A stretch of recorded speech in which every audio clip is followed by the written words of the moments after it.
Hello, good morning बच्चों। कैसे हो आप लोग? बढ़िया। अभी तक तो आप लोगों का सेंट्रल टेंडेंसी एंड डिस्पर्जन वाला मैराथन कंप्लीट हो गया होगा। आज मैं आप लोगों के लिए मैराथन बना रही हूँ प्रोबेबिलिटी का मैराथन। वैसे तो अभी तक बहुत सारे बच्चों ने ये सोच लिया होगा कि ये चैप्टर तो बहुत डिफिकल्ट है, हमारे तो बस की नहीं है, हम इस चैप्टर को छोड़ कर जाएंगे। बट बच्चों, छोड़ने की बिल्कुल भी जरूरत नहीं है। सिर्फ इस रिवीजन मैराथन के साथ ही अपन मिनिमम 6 to 7 मार्क्स का तो आसानी से अपन अटेम्प्ट कर पाएंगे इस चैप्टर के क्वेश्चंस। क्योंकि इजी क्वेश्चंस भी आते हैं, कुछ थ्योरी क्वेश्चंस भी आते हैं, कुछ प्रैक्टिकल बेस्ड, अपन सारे क्वेश्चंस बहुत डिटेल में यहाँ पे डिस्कस करेंगे। अपन इस मैराथन क्लास में हर एक कंसेप्ट जो है वो बहुत डिटेल में वापस से रिवाइज करेंगे। प्लस अपन इस रिवीजन क्लास में और क्या करेंगे, जो लास्ट ईयर एग्जाम्स में जो क्वेश्चंस आ चुके हैं आप लोगों के, वो क्वेश्चंस भी, प्रैक्टिकल थ्योरी क्वेश्चंस भी अपन इस मैराथन क्लास में डिस्कस करेंगे। तो मतलब बेसिकली जो पेपर में क्वेश्चन आ चुके वो भी अपन यहाँ पे डिस्कस करने वाले हैं। तो देखो, इस मैराथन करने का फायदा क्या हुआ, हमें क्यों करना चाहिए, ये मैराथन क्लास क्यों लेनी चाहिए, सब बच्चों को लेनी है, चाहे उनको प्रोबेबिलिटी आता है चाहे उनको प्रोबेबिलिटी नहीं आता। देखो, जिनको आता है बहुत अच्छे से, उनका तो पूरा चैप्टर मेरे साथ पूरा रिवाइज हो जाएगा। इतना बड़ा चैप्टर आपका 1.5 आवर्स में रिवाइज हो जाएगा। जिनको नहीं आता वो हम पहले से तो छोड़ ही रहे थे ना, इस चैप्टर को कंप्लीट छोड़ के जा रहे थे। तो एटलीस्ट इस 1.5 घंटे की क्लास से हम 6 to 7 मार्क्स का तो आसानी से पेपर कवर कर पाएंगे। तो जितना हो जाए ठीक, जितना नहीं हुए तो जिनको नहीं आता वो लोग बिल्कुल भी टेंशन ना लें। बस इस क्लास में अपना फुल अटेंशन देकर आप लोग पढ़ें और आप लोग मेंटली प्रिपेयर रहें कि हमें इस चैप्टर को छोड़ना नहीं है, इस चैप्टर को हमें एग्जाम्स में कर कर जाना है। तो चलो बच्चों, अपन स्टार्ट करते हैं with the history of probability. कुछ बेसिक टर्म्स अपन यहाँ पे स्टार्ट करते हैं। प्रोबेबिलिटी सबसे पहले ओरिजिनेट कहाँ से हुआ था? Probability was originated from the branch of mathematics. Mathematics की ब्रांच से ये कंसेप्ट अपने पास आया है इन यूरोप। यहाँ पे 300 ईयर्स बैक प्रोबेबिलिटी मतलब क्या होता है? चांस ऑफ विनिंग, चांसेस, किसी भी चीज के होने के कितने चांसेस हैं, उसे क्या कहते हैं? अपन प्रोबेबिलिटी कह देते हैं। प्रोबेबिलिटी दो तरीके का होता है, टाइप्स इसके, सब्जेक्टिव एंड ऑब्जेक्टिव। सब्जेक्टिव जो रिलेटेड टू पर्सनल जजमेंट्स होता है, यहाँ पे आप अपने personal belief, personal attitude, biasness, ये सब आप अप्लाई कर सकते हो। जो भी आपके पर्सनल प्रिंसिपल्स होते हैं जो मैनेजमेंट में काम में लेते हैं, हम अभी वो डिस्कस नहीं करने वाले हैं। हम अभी कौन सी प्रोबेबिलिटी पढ़ने वाले हैं मैम? हम अभी ऑब्जेक्टिव प्रोबेबिलिटी पढ़ने वाले हैं। Objective probability is related to rules and maths, जहां पे मैथ्स के पूरे फॉर्मूलेज लगेंगे, प्रॉपर रूल से क्वेश्चन सॉल्व होगा। तो जो हम अभी पढ़ने वाले हैं वो हम कौन सी प्रोबेबिलिटी पढ़ने वाले हैं? ऑब्जेक्टिव प्रोबेबिलिटी पढ़ने वाले हैं। अब ऑब्जेक्टिव प्रोबेबिलिटी में कुछ कंसेप्ट्स होते हैं। पहला है आपका एक्सपेरिमेंट। एक्सपेरिमेंट का मतलब क्या होता है? एक्सपेरिमेंट मतलब कुछ भी आप ट्राई कर रहे हो जिसका कोई भी आउटकम अगर निकल कर आता है तो उस आउटकम को क्या कह देते हैं अपन? एक्सपेरिमेंट कह देते हैं। अब ये रैंडम एक्सपेरिमेंट क्या है कि अगर उसके जो आंसर्स आ रहे हैं वो रैंडमली जनरेट हो रहे हैं तो उसको अपन क्या कह देते हैं? रैंडम एक्सपेरिमेंट कह देते हैं। For example coin tossing. Coin tossing में कुछ भी आ सकता है, हेड भी आ सकता है और टेल भी आ सकता है। आप जब एक कार्ड ड्रॉ करते हो from the deck of cards, card draw करते हो from the deck of cards, तो वहां पे कोई भी कार्ड आपका ड्रॉ हो सकता है। तो वो होता है आपका रैंडम एक्सपेरिमेंट की जो चांसेस हैं वो भी रैंडम है कि कोई भी आउटकम आपका अकर हो सकता है। फॉर एग्जाम्पल अपन एक एग्जाम्पल लेते हैं, लाइक लूडो होता है। लूडो का जो डाइस होता है बच्चों, उस डाइस में कोई भी नंबर आ सकता है। आप श्योर नहीं हो कि नंबर 1 ही आएगा या 2 आएगा या 3 आएगा या 4 आएगा, तो वो क्या होती है? आपका रैंडम एक्सपेरिमेंट। रैंडम एक्सपेरिमेंट के जो भी रिजल्ट्स या जो भी आउटकम्स होते हैं तो उनको क्या बोला जाता है? इवेंट्स बोला जाता है। अब ये इवेंट भी दो तरीके के होते हैं, सिंपल और एलिमेंट्री, या फिर कंपाउंड और कंपोजिट। सिंपल इवेंट्स कौन से होते हैं? Which can not be breaked further, जिसको आगे और ब्रेक नहीं किया जा सकता। जबकि कंपाउंड इवेंट्स कौन से होते हैं जिनको अपन आगे और ब्रेक कर सकते हैं, उन्हें अपन क्या कह देते हैं बच्चों? कंपाउंड इवेंट्स कह देते हैं। सिंपल इवेंट का एग्जांपल हो गया लाइक टॉसिंग अ कॉइन। आप कॉइन टॉस कर रहे हो, एक ही सिंगल कॉइन टॉस कर रहे हो तो आउटकम या तो हेड आएगा या टेल, जिसको अपन आगे और ब्रेक नहीं कर सकते। कंपोजिट इवेंट का एग्जांपल हो गया, आप दो कॉइन्स को टॉस कर रहे हो पैरेलली एक साथ, तो आउटकम क्या क्या आ सकता है? Head head, head tail, tail head, tail tail. अब अपन उसको ब्रेक कर सकते हैं, हेड हेड को हेड और हेड, यहाँ पे उसको ब्रेक कर सकते हैं हेड टेल में, टेल हेड में। तो जब आउटकम्स को ब्रेक किया जाता है तो उसे क्या कहते हैं? कंपाउंड या कंपोजिट आउटकम्स। और जब अपन आउटकम को ब्रेक नहीं कर सकते तो उसे अपन क्या कह देते हैं? सिंपल या फिर एलिमेंट्री इवेंट्स कह देते हैं। देन अपन पढ़ेंगे classical definition of probability. Classical definition क्या है प्रोबेबिलिटी की? इसको प्रायोरी डेफिनेशन भी बोला जाता है, and it was invented by Bernoulli and Laplace ने इसको इन्वेंट किया था। प्रोबेबिलिटी निकालने का सिर्फ एक फॉर्मूला होता है, that is favourable outcomes upon में टोटल आउटकम्स। अब अपन पढ़ेंगे जो इवेंट्स होते हैं, ये भी बहुत सारे तरीके के होते हैं, जैसे कि बहुत अच्छे से हम इनका कंसेप्ट बहुत अच्छे से क्लियर होना चाहिए बच्चों। तो जैसे कि इनकम्पैटिबल या फिर उसे क्या कह सकते हैं? Mutually exclusive events. कौन से होते हैं म्यूचुअली एक्सक्लूसिव? जब कोई भी दो इवेंट साइमल्टेनियसली अकर नहीं कर सकते। जब एक की अकरेंस दूसरे की नॉन अकरेंस को रिप्रेजेंट करेगी तो उसे अपन क्या कह देते हैं? म्यूचुअली एक्सक्लूसिव या इनकम्पैटिबल इवेंट्स कहते हैं। For example coin tossing, coin को टॉस किया तो हेड आ गया तो उसी टाइम पे टेल नहीं आ सकता। हेड की अकरेंस टेल की नॉन अकरेंस को रिप्रेजेंट करती है।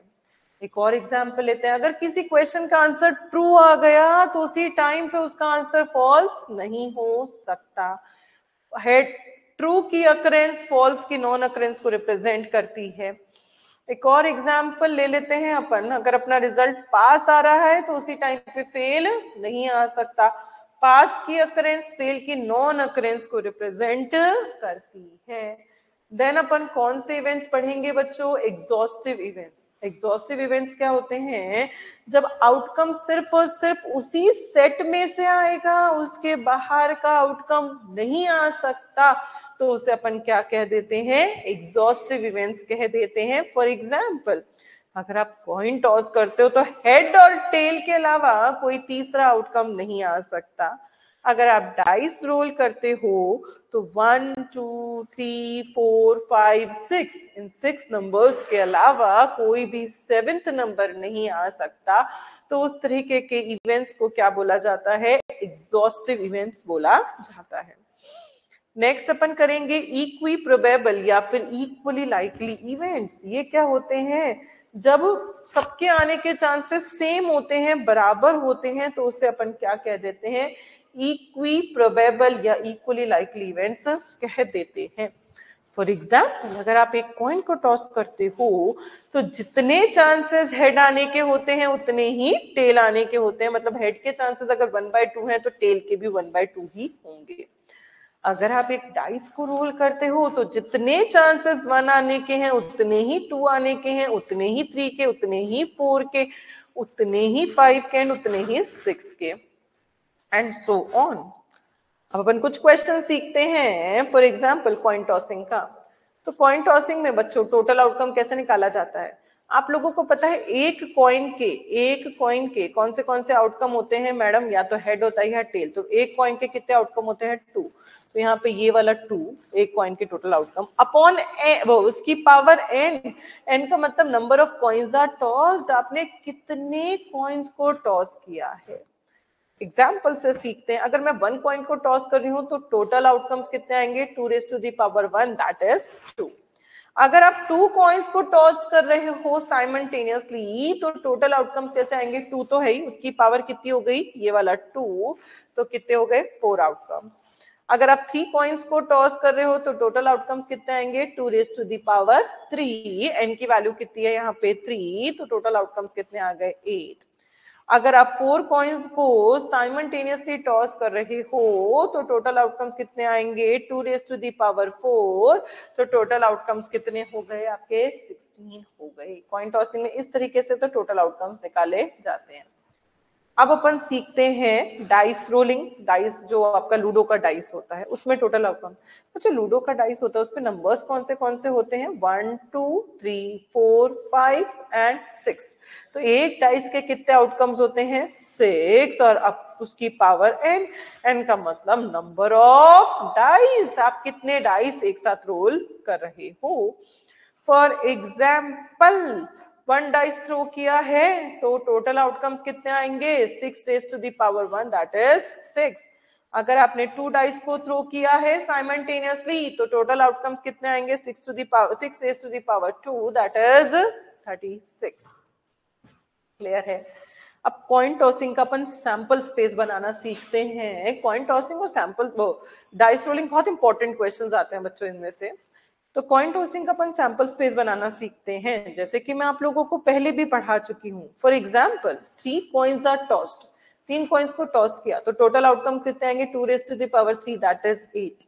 अब सैंपल स्पेस कैसे बनाएंगे मेरे प्यारे प्यारे बच्चों, अपन क्या करेंगे 8 को डिवाइड करेंगे 2 से, कितनी वैल्यू आएगी 4, बस यहीं रुक जाओ। अब 4 बार हेड, 4 बार हेड और 4 बार टेल वर्टिकल लाइन में लिख दिया। फिर आपने इस 4 को डिवाइड किया 2 से, कितनी वैल्यू आई 2, तो इस वर्टिकल लाइन में आपने क्या लिखा 2 बार हेड 2 बार टेल, 2 बार हेड और 2 बार टेल। फिर आपने इस 2 को डिवाइड किया वापस 2 से। अपन कब तक डिवाइड करते जाते हैं मैडम, जब तक अपन 1 तक नहीं पहुंच जाते। डिवाइड किया वैल्यू कितनी आई 1, तो इस वर्टिकल लाइन में एक बार हेड एक बार टेल, एक बार हेड एक बार टेल, एक बार हेड एक बार टेल, एक बार हेड एक बार टेल। ऐसे ही आप चाहे कितने भी कॉइन्स को टॉस करो, आप इस तरीके से अपना सैंपल स्पेस बना सकते हैं। अब एक क्वेश्चन लेके देखते हैं बच्चों, एग्जाम्पल है ये, अपन समझते हैं कॉइन टॉसिंग के questions. Find out the probability of getting 2 heads, exactly 2 heads आने की प्रोबेबिलिटी। तो फॉर्मूला क्या होता है फेवरेबल अपॉन टोटल आउटकम्स। तो एग्जैक्टली 2 हेड्स बच्चों, फेवर देखो टोटल तो 8 है, ये तो फिक्स है आप लोगों का। 2 हेड्स बच्चों, यहाँ 2 से ज्यादा है, यहाँ 2 आए, यहाँ 2 आए और यहाँ 2 आए और कहीं भी एग्जैक्ट 2 नहीं आ रहे, तो फेवरेबल कितने हो गए 3, तो प्रोबेबिलिटी कितनी हो गई 3/8। Find out the probability of getting 3 tails, exactly 3 tails तो सिर्फ यहीं आ रही है, तो फेवरेबल 1 और total 8। Find out the probability of getting at least 1 tail, at least का मतलब क्या होता था बच्चों, कम से कम 1 टेल होना चाहिए, मिनिमम से मिनिमम। मैंने आप लोगों को सिखाया था कि एटलीस्ट और एटमोस्ट वाले क्वेश्चंस अपन एक्स की वैल्यू लेके करेंगे। अब ये एक्स की वैल्यू कैसे लेते हैं, एक्स की वैल्यू कितने कॉइन्स को टॉस किया 3, तो एक्स की वैल्यू कहां से कहां तक जाएगी 0 से 3 तक, 0 1 2 एंड 3। एक्स का मतलब कुछ भी हो सकता है, हेड भी हो सकता है और टेल भी हो सकता है। एक्स उसने कहा एटलीस्ट 1, तो मतलब एक्स की वैल्यू 1 या 1 से बड़ी होनी चाहिए, और 1 या 1 से बड़ा तो बच्चों 1 2 3 बहुत बड़ा कैलकुलेशन हो जाता। तो अपन क्या करेंगे, इसको उल्टा कर देंगे, 1 माइनस प्रोबेबिलिटी एक्स, यहाँ ग्रेटर देन इक्वल्स टू का सिंबल आ गया, तो कौन सा सिंबल बचा सिर्फ और सिर्फ लेस देन का, तो 1 minus probability x less than 1, 1 से छोटा तो मेरे पास क्या है सिर्फ और सिर्फ 0, तो 1 minus probability x equals to 0, और x का मतलब क्या चल रहा है यहाँ पे टेल, 0 टेल मतलब एक भी टेल ना हो, मतलब सारे के सारे हेड हो, तो ऐसा कौन सा केस है, सिर्फ यही वाला केस है। तो 1 में से 1/8 माइनस कर दिया तो प्रोबेबिलिटी कितनी आ गई आपकी 7/8 आपकी प्रोबेबिलिटी आ गई। तो एटलीस्ट का मतलब क्या होता था अपना कम से कम, और एटमोस्ट का मतलब क्या होता था अपना ज्यादा से ज्यादा।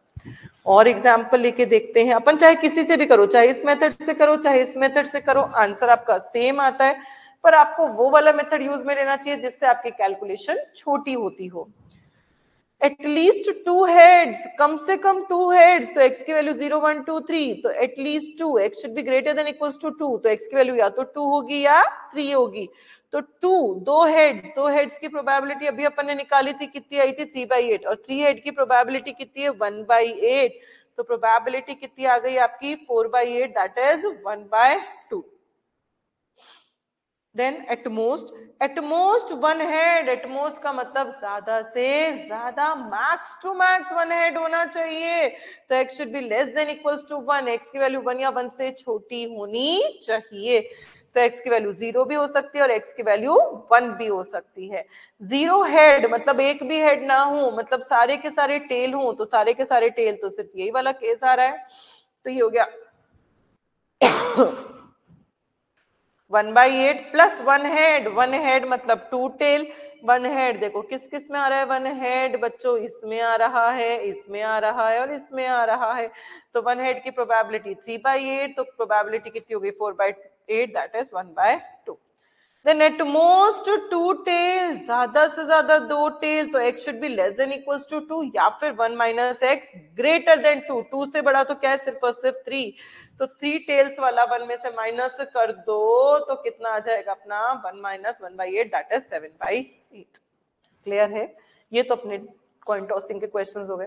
अब मैं आप लोगों को बता रही हूं डाइस रोलिंग में डायरेक्ट टेबल, अगर आपको 2 डाइस वाला क्वेश्चन आ जाए तो डायरेक्ट ये टेबल है, इस टेबल को यूज में लेकर आप कौन से डाइस के वाले क्वेश्चंस डायरेक्ट कर सकते हैं, आपको कोई सैंपल स्पेस बनाने की जरूरत नहीं है। कौन से सम वाला, एटलीस्ट वाला, एटमोस्ट वाला और मल्टीपल वाला, ये 4 तरीके के क्वेश्चंस अपन डायरेक्टली कर सकते हैं ये टेबल बनाकर। ये टेबल किसके लिए है?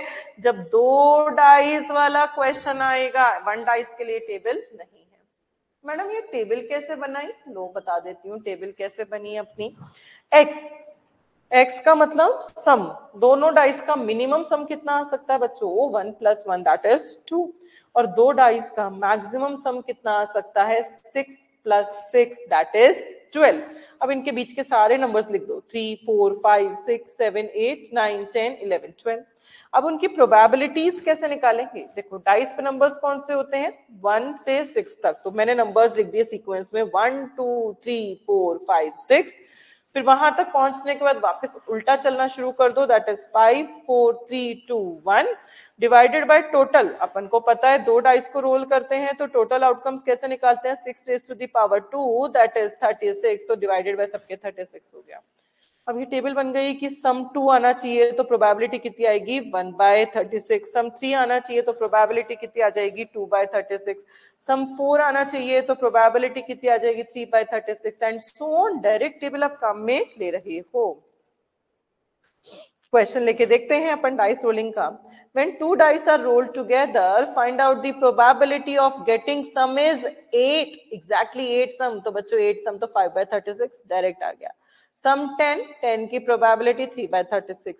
सम इज एटलीस्ट 9, एटलीस्ट मतलब अभी मैंने बताया कम से कम, मतलब x की वैल्यू 9 या 9 से ज्यादा होनी चाहिए, तो 9 भी हो सकती है, 10 भी हो सकती है, 11 भी हो सकती है और 12 भी हो सकती है।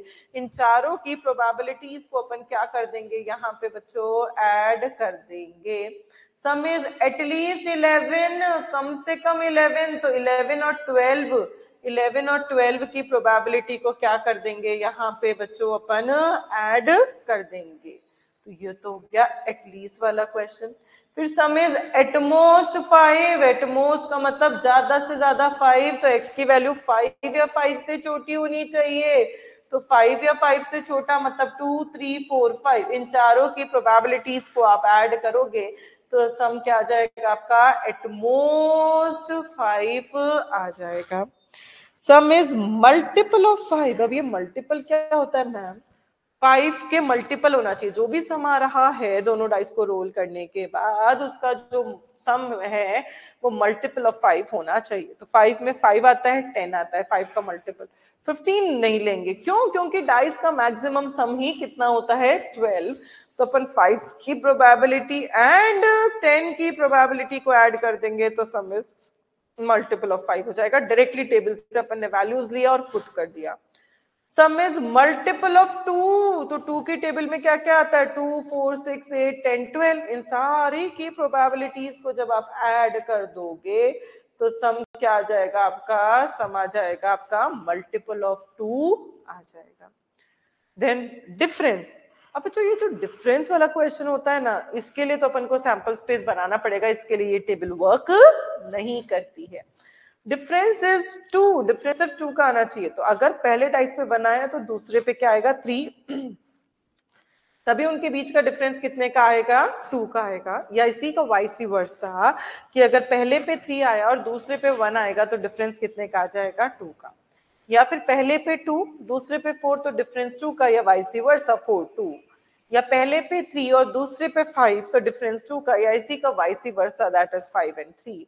या पहले पे 4 दूसरे पे 6 तो डिफरेंस 2 का, या इसी का वाइस वर्सा 6 and 4। और कोई केस नहीं हो सकता क्योंकि डाइस पे मैक्सिमम नंबर ही कितने होते हैं 6 तक होते हैं।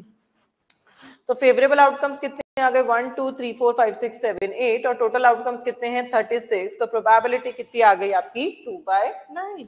तो हमें सिर्फ डिफरेंस वाले क्वेश्चंस के लिए सैंपल स्पेस बनाना पड़ रहा है, बाकी किसी के लिए भी हमें सैंपल स्पेस की जरूरत नहीं है।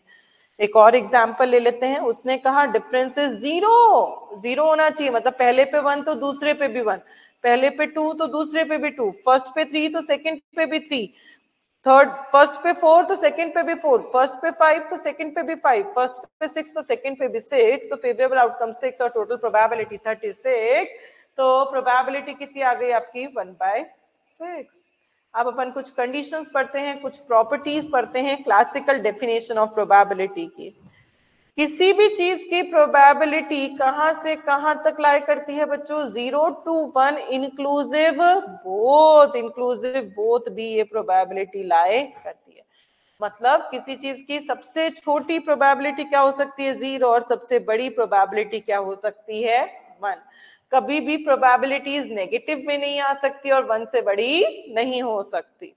अगर किसी चीज की प्रोबेबिलिटी 0 आ रही है तो उसे अपन क्या बोल देते हैं इम्पॉसिबल इवेंट, और अगर किसी चीज की प्रोबेबिलिटी 1 आती है तो उसे अपन क्या बोल देते हैं श्योर या फिर सर्टेन इवेंट्स बोल देते हैं। सेकंड क्या है probability of A plus A dash, मतलब होने के चांसेस प्लस नहीं होने के चांसेस की वैल्यू कितनी आती है 1। ए डैश की वैल्यू कैसे निकाल सकते हो 1 माइनस प्रोबेबिलिटी ऑफ ए। इस ए डैश को कॉम्प्लीमेंट्री इवेंट ऑफ ए बोलते हैं, और इसको लिखा कैसे कैसे जा सकता है ए के ऊपर बार या ए का कॉम्प्लीमेंट्री, ऐसा भी लिखा जा सकता है। कॉम्प्लीमेंट्री मतलब उसके नहीं होने के चांसेस। फिर अपन ने पढ़ा था odds and favour. Odds and favour का क्या फॉर्मूला होता है बच्चों फेवरेबल आउटकम्स अपॉन में unfavourable outcomes. Odds and against का मतलब क्या होता है unfavourable outcomes upon favourable outcomes. और अब टोटल आउटकम्स कैसे निकालते हैं बच्चों favourable outcomes plus unfavourable outcomes.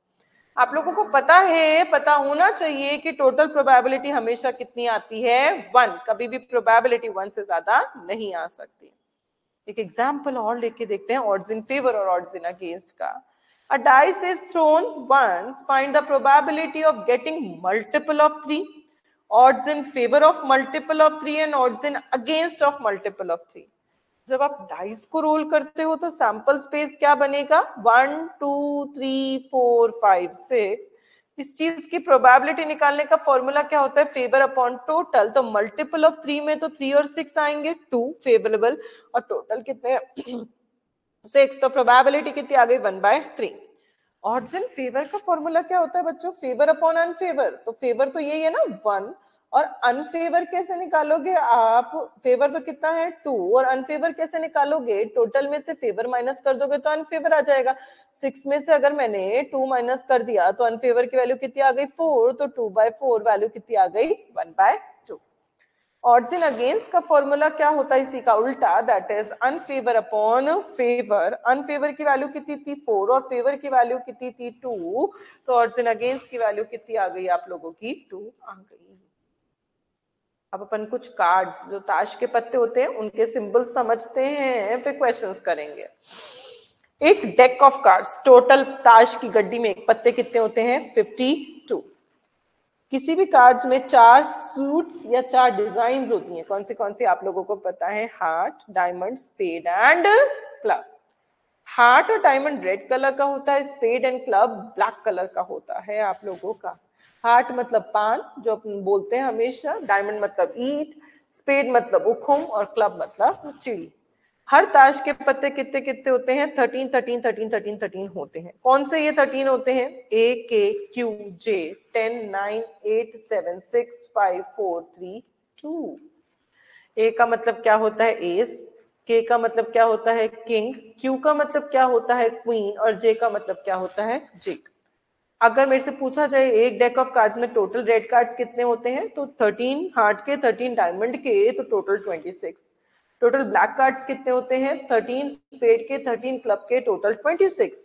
S कितने हैं? 4, एक हार्ट का, एक डायमंड का, एक स्पेड का, एक क्लब का। किंग कितने हैं? 4, एक heart, diamond, spade, club. Queen भी 4, जैक भी 4। हर पत्ता कार्ड्स में 4 4 4 4 4 4 होता है। फॉर एग्जाम्पल आपको दे रखा है टोटल आउटकम 4 दे रखा है और फेवरेबल आउटकम्स आपको 3 दे रखा है, और आपसे प्रोबेबिलिटी निकालने को बोला गया, तो प्रोबेबिलिटी क्या होती है? Favour upon total, that is 3/4। अगर इसी का आपको ऑड्स इन फेवर निकालने को बोला गया होता, तो ऑड्स इन फेवर का फॉर्मूला क्या होता है बच्चों? Favour upon unfavour. फेवर की वैल्यू तो 3 है, अनफेवर कैसे निकलेगा? Total minus favour, that is 4 - 3। तो अनफेवर की वैल्यू कितनी आ गई? 1। तो जनरली ऑड्स इन फेवर और ऑड्स इन अगेंस्ट किस में लिखे जाते हैं? रेशियोज में लिखे जाते हैं। तो अपन उसको क्या बोलेंगे? 3:1। ऑड्स इन अगेंस्ट का फॉर्मूला क्या हो गया आपका? Unfavour upon favour. अनफेवर की वैल्यू 1 थी और फेवर की वैल्यू 3 थी। ऑड्स इन अगेंस्ट का रेशियो कितना आ गया? 1:3 आ गया। एक एग्जाम्पल लेते हैं। प्रोबेबिलिटी दे रखा है 2/5। Find out the odds in favour and odds in against निकालो। तो प्रोबेबिलिटी निकालने का फॉर्मूला क्या होता है? Favour upon unfavour. Odds in favour निकालने का फॉर्मूला क्या होता है? Favour upon unfavour. फेवर कितना है? 2, और अनफेवर कैसे निकालेंगे? Total minus favour, that is 5 - 2, कितना आ गया? 3। ऑड्स इन अगेंस्ट कैसे निकालोगे? 3/2, अनफेवर अपॉन फेवर, और जनरली रेशियोज में रिप्रेजेंट किया जाता है, इसलिए अपन उसको रेशियोज में लिख दिया। क्लियर है? तो ऑड्स इन अगेंस्ट की वैल्यू कितनी आ गई? 3/2, और ऑड्स इन फेवर कितना आ गया? 2:3। अब इस क्लासिकल डेफिनेशन की क्या क्या लिमिटेशंस हैं? ये सिर्फ और सिर्फ कब एप्लीकेबल होता है? जब इवेंट्स क्या होते हैं आपके? फाइनाइट होते हैं या इक्वली लाइकली होते हैं, तभी क्लासिकल डेफिनेशन आपकी एप्लीकेबल हो सकती है। ये सिर्फ लिमिटेड एप्लीकेशंस पे ही लाई करता है, like coin tossing, dice rolling etcetera, हर जगह नहीं अप्लाई होता है। अब बच्चों ये कौन सा क्वेश्चन आ गया? ये एग्जाम में आया हुआ क्वेश्चन है, लास्ट ईयर पेपर्स में, लास्ट अटेम्प्ट पेपर्स में ये क्वेश्चंस आए हुए हैं प्रोबेबिलिटी के, वो अपन डिस्कस कर रहे हैं, टॉपिक वाइज क्वेश्चंस डिस्कस कर रहे हैं। अभी अपन ने क्लासिकल डेफिनेशन पढ़ी है, तो उसी टॉपिक बेस्ड अपन यहाँ पे क्वेश्चन डिस्कस करेंगे।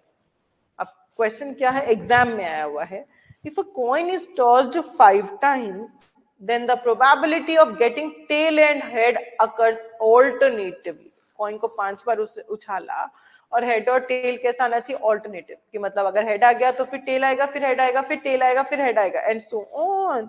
तो यहाँ पे EQ, EQ मतलब जो एग्जाम में क्वेश्चन आ चुका है उसे अपन क्या कहते हैं? EQ कह रहे हैं। तो यहाँ पे बच्चों जब कॉइन को 5 बार उछालते हो तो टोटल आउटकम कितने आएंगे? 2⁵, दैट इज 2⁵5, दैट इज 32। अब दो केस हो सकते हैं ना ऑल्टरनेटिव आने के, कि पहला शुरुआत हेड से हुई तो फिर टेल आया, हेड आया, टेल आया, हेड आया, या फिर शुरुआत टेल से हुई तो tail head, tail head, tail, कुछ भी हो सकता है।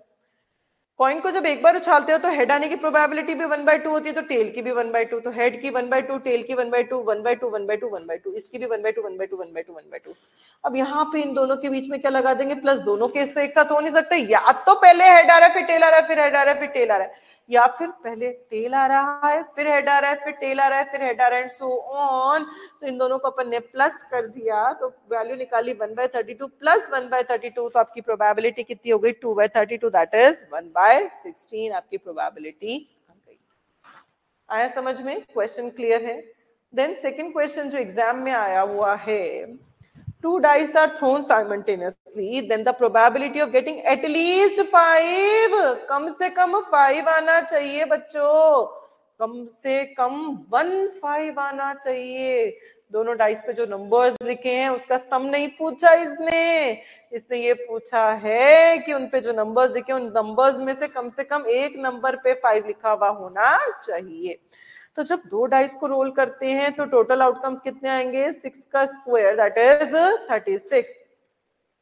फेवरेबल आउटकम, पहले पे 1 दूसरे पे 5, क्योंकि कम से कम एक 5 तो होना ही चाहिए, या इसी का उल्टा पहले पे 5 दूसरे पे 1, या फिर 2 5 5 2, या फिर 3 5 5 3, या फिर 4 5 5 4, या फिर 6 5 5 6। ये तो हो गया कि कम से कम एक डाइस पे 5 है, पर कम से कम मतलब एक से ज्यादा डाइस पे भी तो 5 हो सकता है, इन दोनों पे भी तो 5 हो ही सकता है। तो फेवरेबल आउटकम्स 11 और टोटल आउटकम्स 36, तो प्रोबेबिलिटी कितनी हो गई, 11/36। यहाँ कंफ्यूज नहीं होना, इसने एटलीस्ट 1 5 बोला है, अगर सम इज एटलीस्ट 5 बोलता तो अपन डायरेक्टली टेबल से कर देते। देन एक कॉम्प्लीमेंट्री का एग्जाम्पल है जो अपने एग्जाम में क्वेश्चन आया हुआ है। क्या है क्वेश्चन ये, अ bag contains 15 1 rupee coin, 25 2 rupee coin and 10 5 rupee coin. If a coin is selected at random, what is the probability of not selecting 1 rupee coin? आपको 1 rupee coin select नहीं करना है, तो 1 rupee coin select होने की probability 15 में से 1, 50 में से 1, नहीं सेलेक्ट होने की प्रोबेबिलिटी 1 में से माइनस कर दो 15/50, तो प्रोबेबिलिटी कितनी आ गई, 35/50, दैट इज 7/10, दैट इज 0.7। तो कॉम्प्लीमेंट्री निकालने का फॉर्मूला क्या होता है, 1 minus probability of A. Next जो एग्जाम में क्वेश्चन आया हुआ है, when two fair dice are thrown, what is the probability that sum is multiple of 3?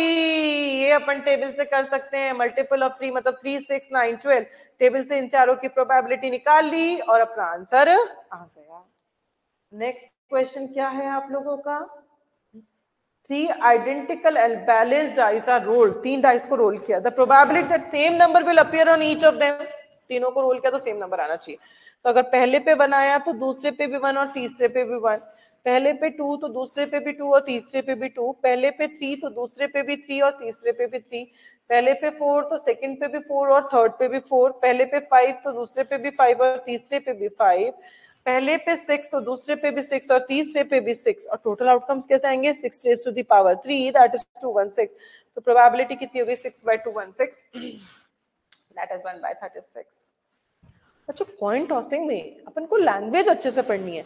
More than 1 बोल रहा है मतलब एक से ज्यादा, मतलब 2 3 4 5 6, 1 और मोर बोल रहा है तो 1 को इंक्लूड करना है, और मोर देन 1 में 1 को इंक्लूड नहीं करना है। यहाँ पे 1 + 2 3 4 5 सारे नंबर्स आ जाएंगे। तो ये लैंग्वेज पढ़नी है, कई बार इस लैंग्वेज से खेल जाता है ICI आपके साथ।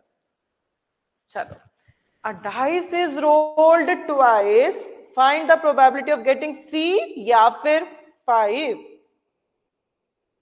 Find the probability of getting multiple of, ये वर्ड लिखा हुआ यहाँ पे नहीं है, मल्टीपल ऑफ 3 और 5, तो 3 का मल्टीपल तो 3 6 9 12, और 5 का मल्टीपल क्या आ जाएगा, 5 या 10। अब आप इन सब की प्रोबेबिलिटी लिख दो, 3 की, 5 की, 6 की, 9 की, 10 की, 12 की, सबकी प्रोबेबिलिटी टेबल से लिखी और अपना डायरेक्ट आंसर आ गया। नेक्स्ट, ये इंपॉर्टेंट क्वेश्चन है, अच्छा क्वेश्चन है, देखें। If 2 dice are rolled, one of the dice shows 1 at a point, then how many such outcomes can be done when where it is known that its probability is x/36 where x is, मतलब वो क्या कह रहे हैं, 2 dice को role किया तो एक पे 1 आ ही रहा है और उसकी प्रोबेबिलिटी कितनी आ रही है, x/36, तो बताओ x की वैल्यू क्या होगी। तो एक पे 1 आ रहा है मतलब दोनों पे भी आ सकता है, 1 2 2 1 1 3 3 1 1 4 4 1 1 5 5 1 1 6 6 1, कोई भी केसेस हो सकता है। तो फेवरेबल आउटकम्स 11 और टोटल आउटकम्स 36, पर ये तो मुझे प्रोबेबिलिटी दे रखी है ना x/36, तो x की वैल्यू तो कितनी हो जाएगी, 11 हो जाएगी। यहाँ अपन से फेवरेबल आउटकम्स पूछे, यहाँ अपन से टोटल प्रोबेबिलिटी नहीं पूछी है, हमें ध्यान में रखना है।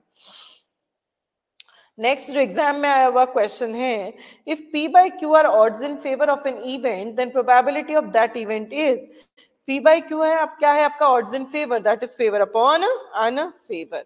प्रोबेबिलिटी निकालने का फॉर्मूला क्या है, बहुत आसान सा क्वेश्चन है बच्चों, favour upon total, that is p/p plus q। Total कैसे निकलता है, फेवर प्लस अनफेवर।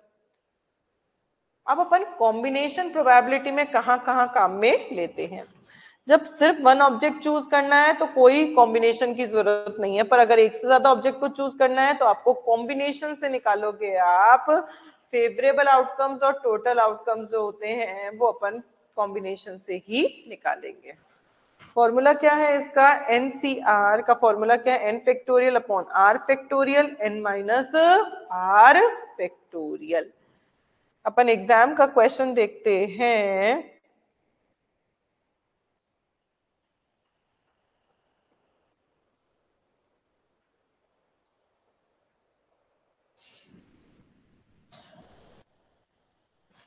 ये हमने कर लिया,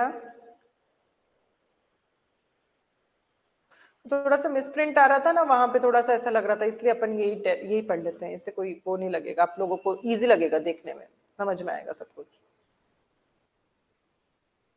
ये क्वेश्चन कर लिया ना, हाँ कॉम्बिनेशन पढ़ लिया, फॉर्मूला पढ़ लिया। हाँ जी, एग्जाम में आया हुआ क्वेश्चन है नेक्स्ट, कौन सा, two letters are chosen from the word home, what is the probability that the letters chosen are not vowel, वो वोवल नहीं होने चाहिए।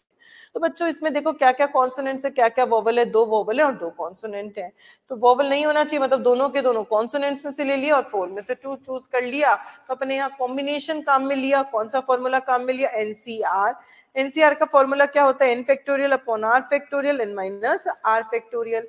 तो 4c2 कैसे निकाला, 4 into 3, 4 upon 2 into 2, 2 factorial upon 2 factorial, 2 factorial upon 2 factorial, तो 4 इंटू 3 खोल दिया और एक 2 से 2 कैंसिल हो गया और यहाँ पे सॉल्व किया तो इसकी वैल्यू कितनी आ गई, 6 आ गई। इस तरीके से आप कॉम्बिनेशन को ध्यान है आप लोगों को सॉल्व करते थे।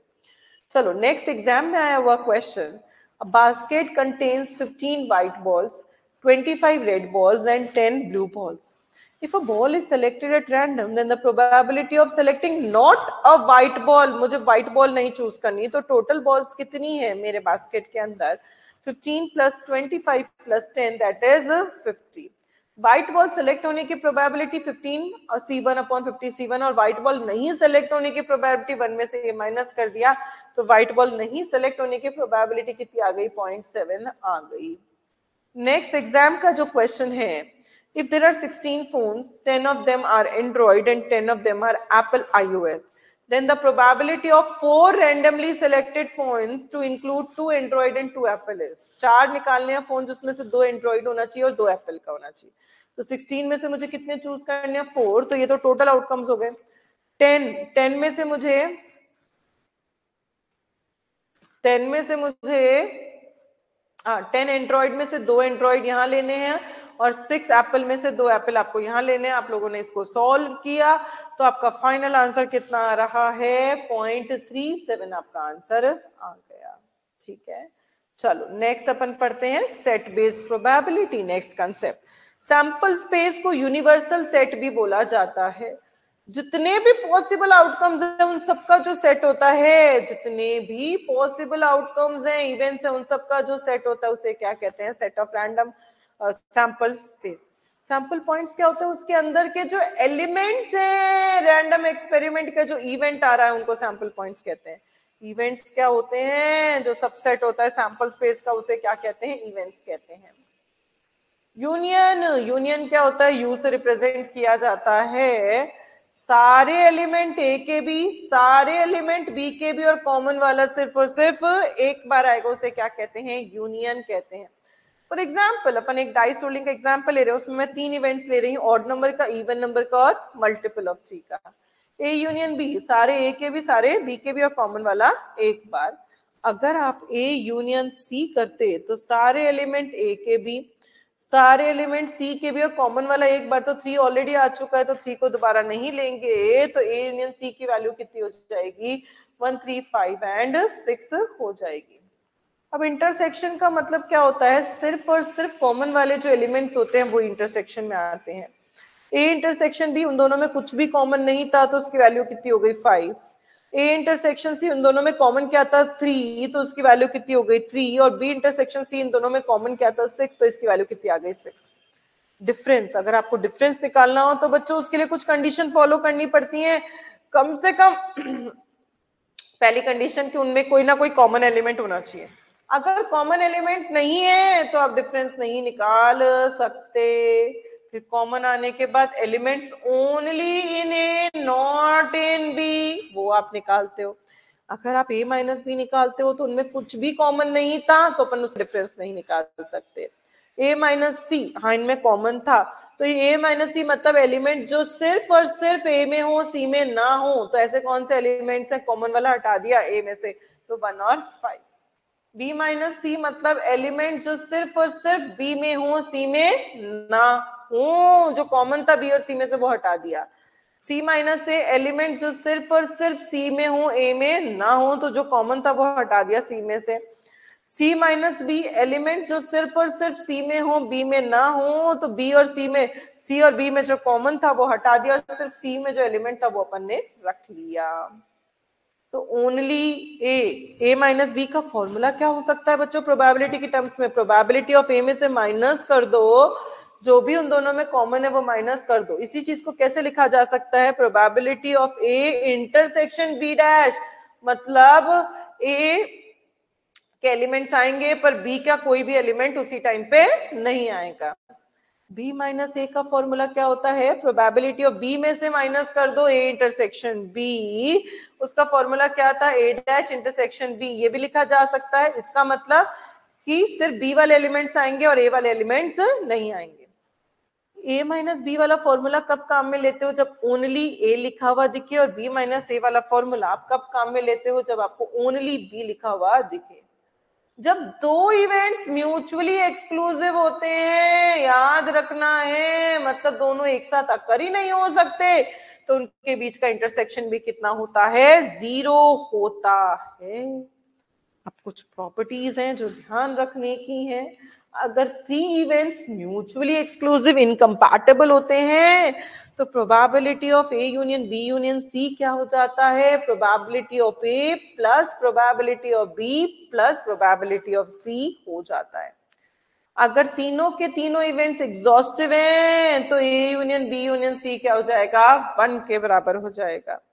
अगर तीनों के तीनों इवेंट्स इक्वली लाइकली हैं तो A equals to B equals to C हो जाता है। अब एक आती है एडिशन थ्योरम। दो इवेंट्स के लिए एडिशन के लिए अपन ए यूनियन वाला फॉर्मूला काम में लेते हैं कि A plus B minus A intersection B, और ए यूनियन बी का फॉर्मूला अपन इसको ए प्लस बी या ए और बी भी लिख सकते हैं। ये फॉर्मूला आप कब काम में लेते हो? जब आपको और या एटलीस्ट लिखा हुआ दिखे क्वेश्चंस में, तब अपन ए यूनियन बी वाला फॉर्मूला काम में लेते हैं और इसे ही एडिशन थ्योरम भी कह देते हैं। Probability of A union B union C का फॉर्मूला क्या होता है? 3 इवेंट्स का a probability of A plus probability of B plus probability of C minus probability of A intersection B minus probability of B intersection C minus probability of A intersection C plus probability of A intersection B intersection C. ये formula है, learn रखना है। अगर events mutually exclusive हैं तो addition theorem A union B क्या बन जाएगा बच्चों? A plus B. क्यों? इंटरसेक्शन की वैल्यू तो 0 थी ना, तो इवेंट्स म्यूचुअली एक्सक्लूसिव होते हैं तो उसको लिखूं ना लिखूं कोई फर्क नहीं पड़ता 0 को। अगर मुझे एक्सपेक्टेड फ्रीक्वेंसी या counting number of terms, number of कुछ निकालना है, प्रोबेबिलिटी नहीं, तो फॉर्मूला क्या होता है उसका? Probability into total number of trials.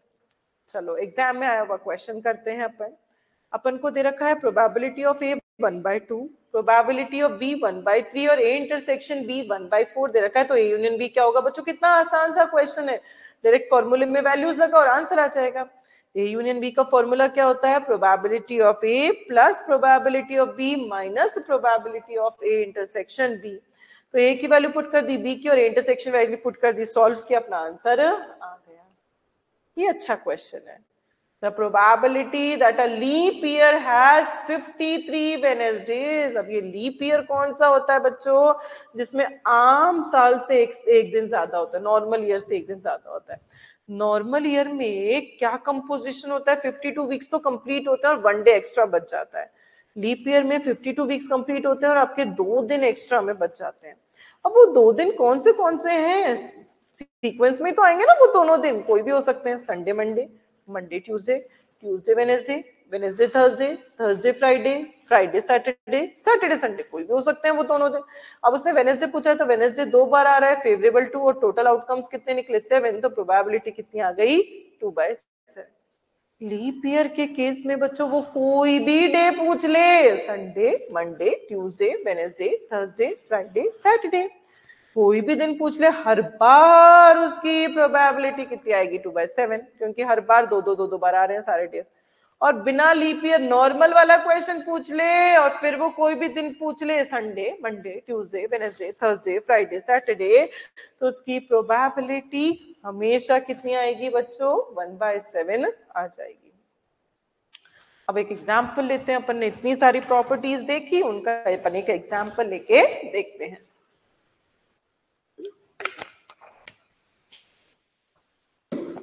चलो, 3 events are mutually exclusive exhaustive दे रखा है अपन को दे रखा है if 2PA equals to 3PB equals to 4PC, ये दे रखा है।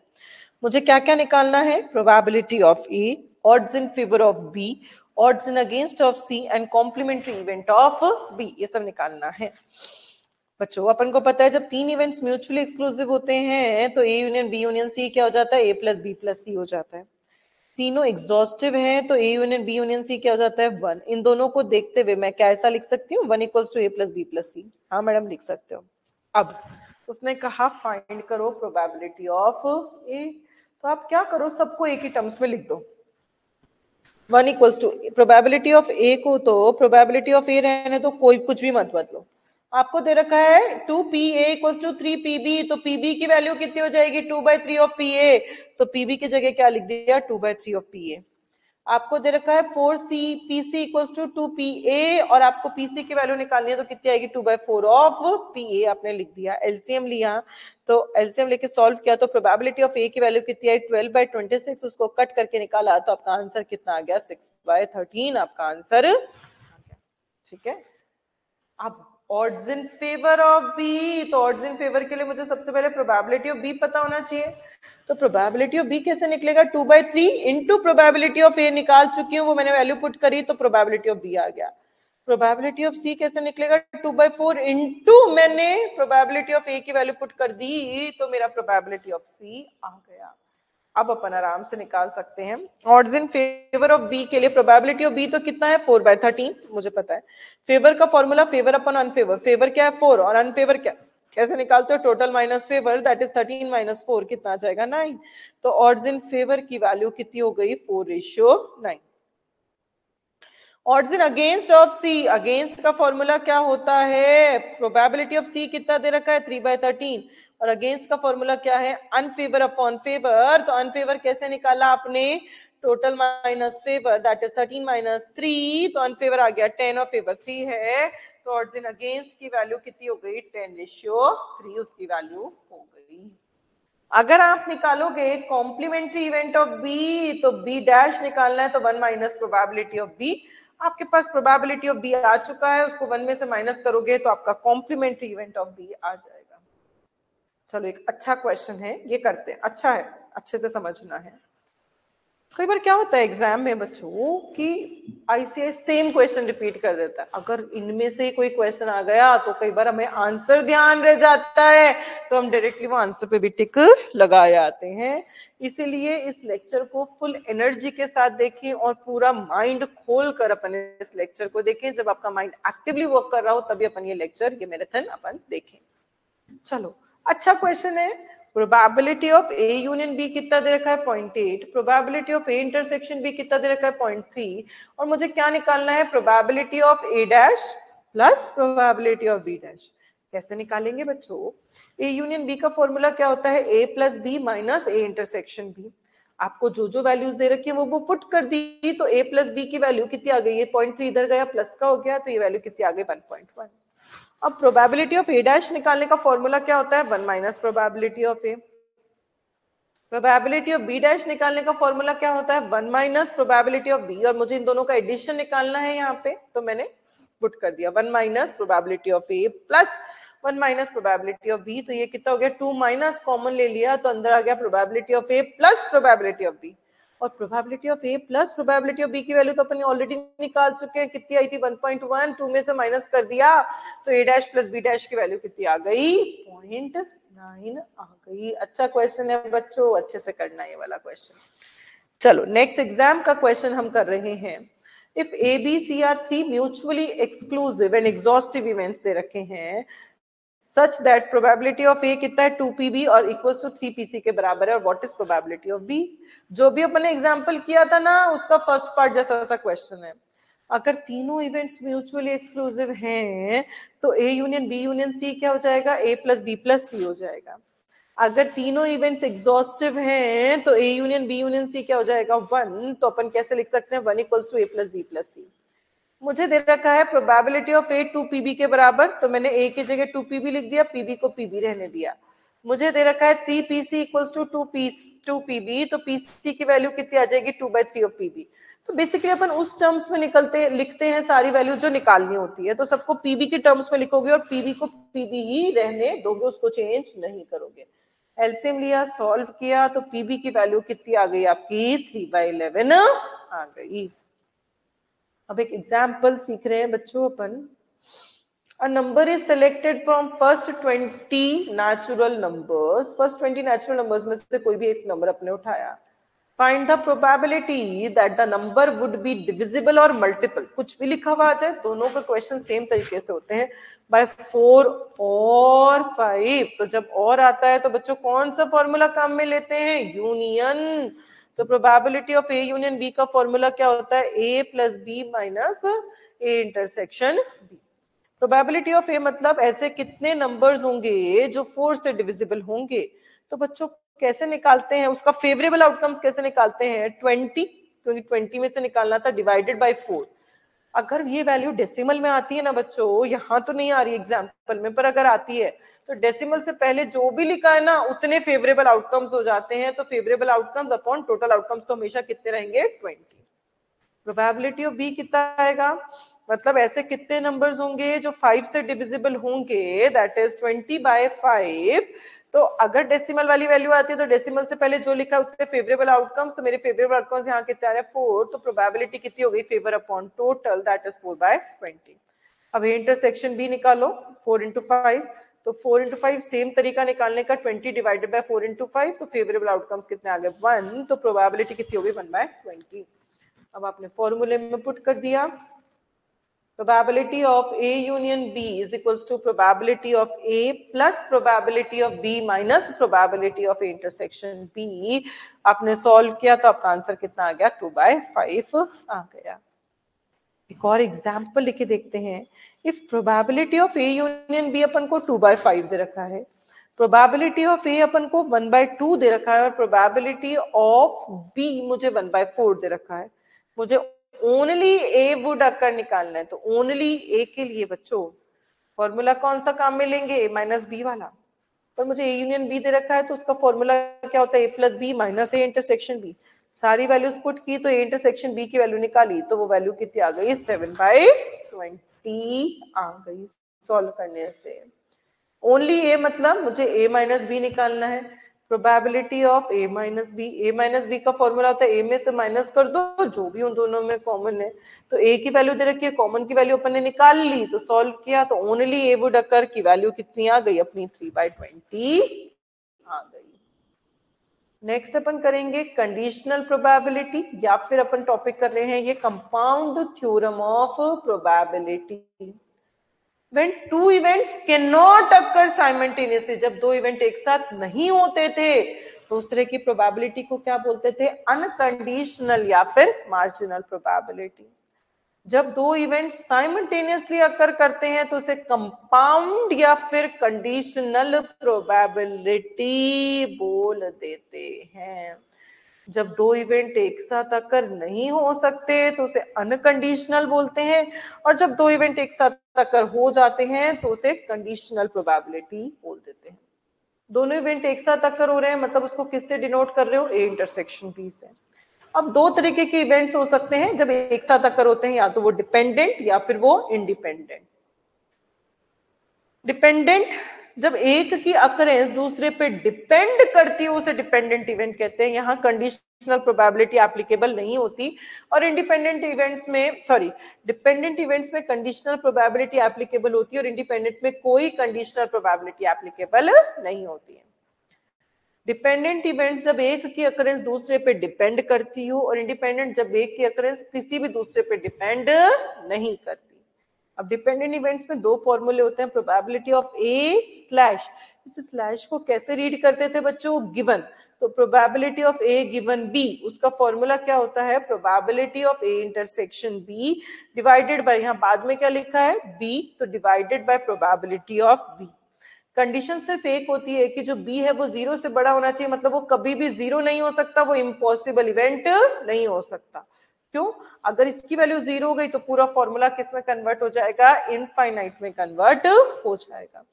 इस चीज को रीड कैसे किया, probability of A given B, या probability of A when event B has already occurred, already जब हो चुका हो तब ए की निकालो प्रोबेबिलिटी। नेक्स्ट डिपेंडेंट इवेंट्स में नेक्स्ट कौन सा फॉर्मूला होता है आपका, नेक्स्ट फॉर्मूला होता है probability of B given A. तो फॉर्मूला क्या होता है इसका, probability of B intersection A. बच्चों चाहे ए इंटरसेक्शन बी करो चाहे बी इंटरसेक्शन ए करो, कोई फर्क नहीं पड़ता, दोनों बात सेम है। अपॉन यहाँ डिवाइड में ए आ रहा है तो डिवाइड में अपन ने क्या कर दिया, प्रोबेबिलिटी ऑफ ए। कंडीशन क्या है कि जो ए है वो या तो जीरो से बड़ा होना चाहिए या फिर कभी भी जीरो के बराबर नहीं हो सकता। इसको रीड कैसे करोगे, प्रोबेबिलिटी ऑफ बी गिवन, इस सिंबल को कैसे रीड किया जाता है बच्चों, गिवन से। तो probability of B given A या probability of B when event A has already occurred. Independent events में क्या फॉर्मूले होते हैं, probability of A given B का formula probability of A, B given A का फॉर्मूला प्रोबेबिलिटी ऑफ बी, और ए intersection B को कैसे लिख सकते हो, ए इंटू बी, क्योंकि इंडिपेंडेंट इवेंट्स है इसीलिए। और ए इंटरसेक्शन बी को ऐसे भी लिखा जा सकता है ए बी, बीच में कुछ नहीं है, मतलब डॉट है, मतलब वो मल्टीप्लाई के लिए कह रहा है। Probability of A into probability B, कुछ नहीं लिखा मतलब वो मल्टीप्लाई कह रहा है। तो इसी थ्योरम को क्या कहते हैं अपन, मल्टीप्लिकेटिव थ्योरम भी बोल देते हैं। विदाउट रिप्लेसमेंट वाले जो केसेस करे थे अपन ने, निकाला और दोबारा नहीं डाला, सॉरी विथ रिप्लेसमेंट में तो मतलब निकाला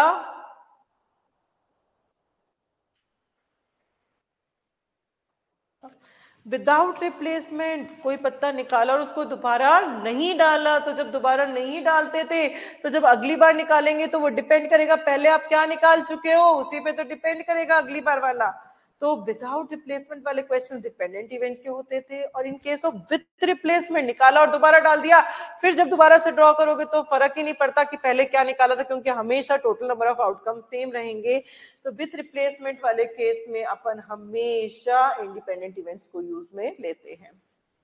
When three events ABC independent है तो उसके लिए आपको ये चार कंडीशन को होल्ड करना पड़ेगा। उसी टाइम पे ए इंटरसेक्शन बी की वैल्यू क्या होगी, ए इंटू बी, मतलब वो भी इंडिपेंडेंट है। ए इंटरसेक्शन सी क्या होगा, A into C. B intersection C क्या हो जाएगा, B into C. A intersection B intersection C क्या हो जाएगा, A into B into C हो जाएगा। अगर मैं ऐसा बोलती हूँ कि ए और बी दोनों इवेंट्स इंडिपेंडेंट है तो ये फॉलोइंग पेयर्स भी इंडिपेंडेंट है, ए डैश एंड बी भी इंडिपेंडेंट है, मतलब ए डैश इंटरसेक्शन बी का फॉर्मूला क्या हो जाएगा, ए डैश इंटू बी। ए डैश मतलब ए नहीं हो रहा सिर्फ बी हो रहा है, तो अपन क्या बोल सकते हैं इस चीज को, ओनली बी भी बोल सकते हैं इस चीज को। ए एंड बी डैश मतलब प्रोबेबली उस टाइम पे ये भी इंडिपेंडेंट होगा, A intersection B dash. A intersection B dash मतलब ए हो रहा है और बी नहीं हो रहा, तो उसे ओनली ए भी बोल सकते हैं। And A dash and B dash भी इंडिपेंडेंट हो जाएगा, मतलब A dash intersection B dash की वैल्यू क्या हो जाएगी, A dash into B dash हो जाएगी। एक डीमॉर्गन्स लॉ होता था, डीमॉर्गन्स लॉ हमें अच्छे से लर्न करना है, इंपॉर्टेंट है बच्चों। तो probability of A dash union B dash को हम कैसे लिख सकते हैं, डीमॉर्गन्स लॉ से ए इंटरसेक्शन बी का whole dash. A dash intersection B dash को कैसे लिख सकते हैं, डीमॉर्गन्स लॉ से ए यूनियन बी का होल डैश।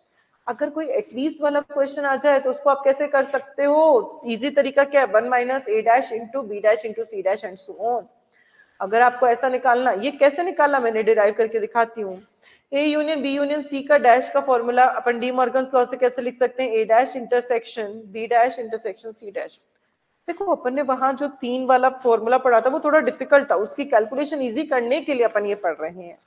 तो इसको अगर ये इंडिपेंडेंट इवेंट्स है तो A dash into B dash into C dash हो जाएगा। अगर मुझे probability of A union B union C निकालना है तो मैं कैसे निकालूंगी, one minus A union B union C का डैश, मतलब one minus A dash intersection B dash intersection C dash, De Morgan's law से इसको ये लिख दिया अपन ने। तो ये चीज कैसे लिखी जाएगी, 1 minus A dash into B dash into C dash. तो आपको ये डेरिवेशन लिखने की जरूरत नहीं है, आपको ये सिर्फ फॉर्मूला याद रखना है कि एटलीस्ट वाले क्वेश्चंस के लिए हम या तो ये वाला formula 1 minus A dash into B dash into C dash ये फॉर्मूला काम में ले सकते हैं, या फिर यूनियन वाला फॉर्मूला हम काम में ले सकते हैं। चलो अब एक क्वेश्चन करते हैं जो एग्जाम में आया हुआ है। Ram is known to hit a target in 2 out of 3 shots, and Sham is known to hit the same target in 5 out of 11 shots. What is the probability that the target would be hit once if they both try? Target hit हो ही जाना चाहिए, मतलब at least one से hit हो जाना चाहिए, चाहे राम से, चाहे श्याम से, चाहे दोनों से। तो एटलीस्ट वन वाला क्वेश्चन, तो राम से हिट होने की प्रोबेबिलिटी 2/3, श्याम से हिट होने की प्रोबेबिलिटी 5/11। राम से हिट नहीं होने की प्रोबेबिलिटी मतलब 1 minus R equals to 1 minus 2/3, तो कितनी वैल्यू आ गई 1/3। श्याम से नहीं होने की probability 1 minus probability of S, तो कितनी हो गई 1 माइनस 5/11, दैट इज 6/11। तो अपन डायरेक्टली वो फॉर्मूला काम में ले सकते हैं, एटलीस्ट वाला 1 minus A dash into B dash, तो अपन इसको मल्टीप्लाई किया, 1 में से माइनस किया तो आंसर आ गया। या इसी क्वेश्चन को अपन यूनियन वाले से भी कर सकते थे, मैं दोनों से सिखा रही हूँ, आपको जो इजी लगे वो आप कर सकते हो।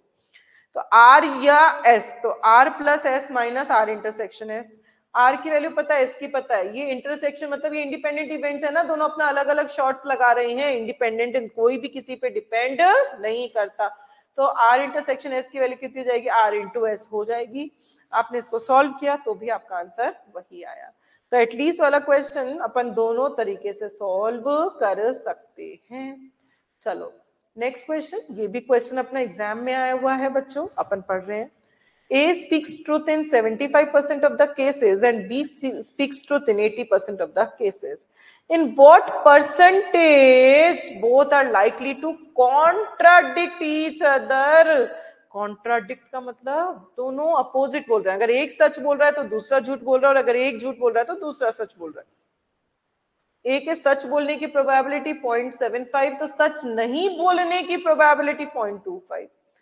बी के सच बोलने की प्रोबेबिलिटी 0.8, तो बी के नहीं सच बोलने की मतलब झूठ बोलने की प्रोबेबिलिटी 0.2। ये दोनों इंडिपेंडेंट इवेंट्स हैं, ए और बी अपने अलग अलग हैं, कोई किसी पे डिपेंड नहीं करता। तो अगर ए सच बोल रहा है तो उसी टाइम पे बी झूठ बोल रहा है, तभी तो ये कॉन्ट्राडिक्ट करेंगे, या फिर अगर ए ने झूठ बोला तो उसी टाइम पे बी ने सच बोला, तभी ये दोनों एक दूसरे से कॉन्ट्राडिक्ट करेंगे। तो अपन ने लगा दिया ए इंटू बी डैश प्लस ए डैश इंटू बी, अपन ने सारी वैल्यूज लिखी और ये लिख दिया। इसने परसेंटेज पूछा है तो 0.35 को आप 100 से मल्टीप्लाई करेंगे तो आपका कितना परसेंटेज आ जाएगा, 35% आ जाएगा कि वो दोनों एक दूसरे से कॉन्ट्राडिक्ट कर रही हैं। नेक्स्ट क्वेश्चन, ये क्वेश्चन भी अपना एग्जाम में ही आया हुआ है बच्चों। The probability that football team losing a match at Kolkata, lose करने की probability कितनी है, lose करने की, सॉरी, लूज करने की कोलकाता में प्रोबेबिलिटी 3/5 और विन करने की बेंगलुरु में probability 6/7। Find the probability of winning at least one match, कम से कम एक तो जीत ही जाना चाहिए। तो यहाँ लूज करने की प्रोबेबिलिटी थी तो जीतने की प्रोबेबिलिटी 2/5, यहाँ जीतने की 6/7 थी तो लूज करने की 1/7। एटलीस्ट वन मतलब 1 minus A dash into B dash, आपने सॉल्व किया, आपका आंसर आ गया। ये लास्ट टॉपिक है अपने चैप्टर का, दैट इज रैंडम वेरिएबल या फिर स्टोकास्टिक वेरिएबल। क्या डेफिनेशन होती है random variable? It is a variable defined in a sample space of random experiment, it can take any real value. जो रैंडम एक्सपेरिमेंट का सैंपल स्पेस था उसकी कोई भी उसकी जो वैल्यूज होती हैं उसे रैंडम वेरिएबल कहा जाता है, और उसमें कोई भी रियल वैल्यू ये ले सकता है। एग्जाम्पल लेके देखते हैं। अ कॉइन इज टॉस थ्राइस, एक कॉइन को आपने 3 टाइम्स टॉस किया। x is a variable such that x number of heads. तो जब बच्चों 3 बार कॉइन को टॉस करते हो तो सैंपल स्पेस क्या बनेगा, H H H, H H T, H T H, T H T T, T T T, T T H, T H T, T H H. ये हम बना सकते हैं, मैंने आपको तरीका बताया था। नंबर ऑफ हेड्स, या तो 0 हेड आ रहा है, या फिर 1 हेड, या फिर 2 हेड, या फिर 3 हेड, इससे ज्यादा हेड नहीं हो सकते। जब कॉइन को 3 बार टॉस करेंगे तो 0 से 3 तक ही हेड हो सकते हैं। अभी रैंडम वेरिएबल भी दो तरीके के होते हैं, discrete random variable and continuous random variable. Discrete कौन से थे? Finite, continuous, infinite. डिस्क्रीट को काउंट किया जा सकता है, कंटिन्यूअस को काउंट नहीं किया जा सकता। डिस्क्रीट का एग्जांपल नंबर ऑफ हेड्स और इसका example height, weight, sales and profit. Probability distribution function कौन सा होता है डिस्क्रीट का? That is probability mass function PMF. और कंटिन्यूअस का प्रोबेबिलिटी डिस्ट्रीब्यूशन फंक्शन कौन सा होता है? PDF, that is probability density function. एक एग्जांपल लेते हैं, अगर आपने 3 कॉइन्स को टॉस किया तो रैंडम वेरिएबल एक्स क्या है यहाँ पे आपका? Random variable. तो नंबर ऑफ हेड्स आने की प्रोबेबिलिटी, नंबर ऑफ हेड्स का रैंडम वेरिएबल कितना है? 0 1 2 3।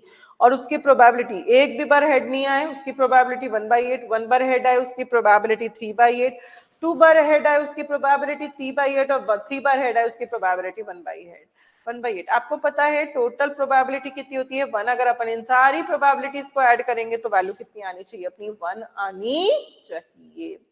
चलो नेक्स्ट अपन सीखेंगे एक्सपेक्टेशन, या फिर उसे मीन बोलते हैं, एवरेज बोलते हैं। प्रोबेबिलिटी डिस्ट्रीब्यूशन का जो मीन होता है उसे अपन क्या बोल देते हैं? एक्सपेक्टेशन बोल देते हैं। तो एक्सपेक्टेशन ऑफ एक्स निकालने का फॉर्मूला क्या होता है? Sigma x i into p i. X i मतलब रैंडम वेरिएबल और उसका प्रोबेबिलिटी। इस एक्सपेक्टेशन को किससे डिनोट किया जा सकता है? म्यू, इस सिंबल से डिनोट भी किया जा सकता है। अगर अपन ये 3 पॉइंट्स वाला ही एग्जाम्पल ले रहे हैं, 3 पॉइंट्स वाला, तो ये रहा मेरा प्रोबेबिलिटी डिस्ट्रीब्यूशन। इसका एक्सपेक्टेशन निकाला तो 0 into 1/8 plus 1 into 3/8 plus 2 into 3/8 plus 3 into 3/8, 3 into 1/8, तो वैल्यू कितनी आ गई? इसकी सॉल्व किया तो 1.5। एक होता है आपका एक्सपेक्टेशन ऑफ एक्स स्क्वायर, इसका फॉर्मूला होता है sigma x i square into p I. Same यहीं से करना, एक्स आई का स्क्वायर मतलब 0 square into 1/8 plus 1 square into 3/8 plus 2 square into 3/8 plus 3 square into 1/8। Solve किया तो आपका एक्सपेक्टेशन ऑफ एक्स स्क्वायर की वैल्यू कितनी आ गई? 3। एक होता है यहाँ पे वेरिएंस, बच्चों वेरिएंस। वेरिएंस निकालने का फॉर्मूला क्या होता है? Expectation of x minus mu का होल स्क्वायर, या इसी को खोलकर अपन क्या लिख सकते थे? Expectation of x square minus mu का होल स्क्वायर। या डायरेक्टली आप ये याद कर सकते हो वेरिएंस का फॉर्मूला क्या होता है? ये याद कर सकते हो आप लोग directly, sigma x i square into p आई, ये इसका फॉर्मूला था। म्यू का formula sigma x I P I का होल स्क्वायर। अब अपन अगर प्रीवियस क्वेश्चन का वेरिएंस निकालते तो मेरे को इसकी वैल्यू 3 आई थी, इसकी 1.5 आई थी, उसका स्क्वायर किया तो वेरिएंस की वैल्यू कितनी आ गई? 0.75। अगर आप स्टैंडर्ड डेविएशन निकालोगे तो स्टैंडर्ड डेविएशन कैसे निकलेगा? आपका रूट ऑफ वेरिएंस से आपका स्टैंडर्ड डेविएशन निकलेगा। जो आपने लीनियर रिलेशनशिप वाली प्रॉपर्टीज सेंट्रल टेंडेंसी वाले चैप्टर्स में पढ़ी थी, वही प्रॉपर्टीज यहाँ भी काम में ले सकते हैं। अगर y is equal to A plus b x है तो y बार क्या हो जाएगा? यहाँ पे भी a प्लस बी एक्स बार हो जाएगा। और स्टैंडर्ड डेविएशन ऑफ y क्या हो जाएगा बच्चों? Modulus of b into standard deviation of x हो जाएगा। चलो एग्जाम में क्वेश्चन आया हुआ है, ये क्वेश्चन करते हैं अपन discuss. What is the probability of occurring 4 or more than 4 accidents? 4 या 4 से ज्यादा एक्सीडेंट होने के चांसेस। अपन को नंबर ऑफ एक्सीडेंट्स और उसकी फ्रीक्वेंसी दे रखी है, तो 4 या 4 से ज्यादा, तो 4 या 4 से ज्यादा मतलब इन सारी की प्रोबेबिलिटी ऐड कर दो, फ्रीक्वेंसी ऐड कर दो, 24 प्लस 27 प्लस 18 प्लस 19, तो फेवरेबल तो कितने आ गए? 78 और टोटल फ्रीक्वेंसी 23, तो प्रोबेबिलिटी कितनी आ गई? 0.38 आ गई, 203। हाँ जी, नेक्स्ट एग्जाम का आया हुआ question, the value of k for the below probability distribution excess. K की वैल्यू निकालनी है, आपको पता है इन सब की टोटल प्रोबेबिलिटी कितनी होती है? 1, तो इन सबको ऐड कर दिया अपन ने, 5k plus 3k plus 4k plus 6k plus 7k plus 9k plus 11k की वैल्यू कितनी हो गई? 1। तो 45k इक्वल्स टू 1, k की वैल्यू कितनी आ गई आपकी? 1/45 आ गई। नेक्स्ट ये क्वेश्चन भी एग्जाम में आया हुआ है। Assume that a probability for rain in a day is, rain होने के chances 0.4 है। An umbrella salesman can earn ₹400 per day in case of a rain on that day. अगर बारिश हो गई तो जो अम्ब्रेला बेचता है उसको कितने रुपए का फायदा हो रहा है? 400 का, क्योंकि सब लोग छाता खरीदेंगे, अम्ब्रेला खरीदेंगे। And will lose ₹100 per day. अगर कोई बारिश नहीं होती तो कोई उससे अम्ब्रेला नहीं लेगा, तो उसको कितने का नुकसान हो जाएगा? 100 रुपए का। तो उसका एक्सपेक्टेड अर्निंग्स बताओ rupees per day of the salesman के रूप में बताओ। तो बच्चों यहाँ दो केसेस हो सकते हैं। एक्सपेक्टेशन के लिए आपको एक एक्स चाहिए होता है की, तो या तो उसको 400 का फायदा होगा या -100 का उसको नुकसान होगा। 400 के फायदा होने की प्रोबेबिलिटी 0.4 है और नुकसान होने की प्रोबेबिलिटी 0.6 है। आप इसका एक्सपेक्टेशन निकाल लो, आपका आंसर आ जाएगा। नेक्स्ट एग्जाम में ही आया हुआ क्वेश्चन है आपका, that is find standard deviation for probability distribution given below. आपको x दे रखा है, p दे रखा है। बच्चों कितना आसान है, पहले वेरिएंस निकालना पड़ेगा, फिर उसका अंडर रूट करेंगे तो आपका क्या निकल कर आ जाएगा, स्टैंडर्ड डेविएशन निकल कर आ जाएगा। तो वेरिएंस निकालने का, एक मिनट चार्जर लगा दो। वेरिएंस का फॉर्मूला क्या था, expectation of x square minus expectation of x का होल स्क्वायर।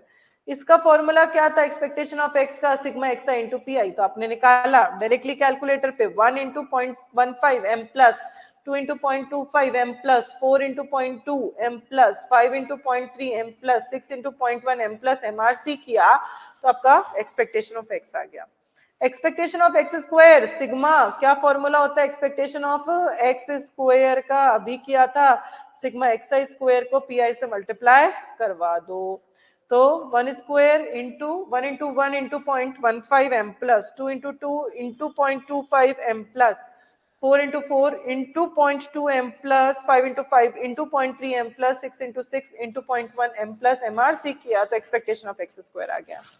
अब वेरिएंस कैसे निकालेंगे, वेरिएंस में आप फॉर्मूले में पुट कर दो, expectation of x square minus ये अपन ने कर दिया, सॉल्व किया, उसका अंडर रूट करा। बच्चों वो तो वेरिएंस आया 2.8475 और जब अंडर रूट करेंगे तो ही अपना क्या निकल कर आएगा, तो ही अपना स्टैंडर्ड डेविएशन निकल कर आ जाएगा। क्लियर है। इसी के साथ आपका ये प्रोबेबिलिटी का रिवीजन, प्रोबेबिलिटी का मैराथन कंप्लीट होता है। आई होप आप लोगों को ये कंसेप्ट्स बहुत अच्छे से क्लियर हो गए होंगे। फिर भी आप लोगों को कोई डाउट हो तो आप लोग कमेंट सेक्शन में लिखकर वो डाउट्स अपने क्लियर कर सकते हैं। थैंक यू, मिलते हैं नेक्स्ट मैराथन में अपन सब। All the best.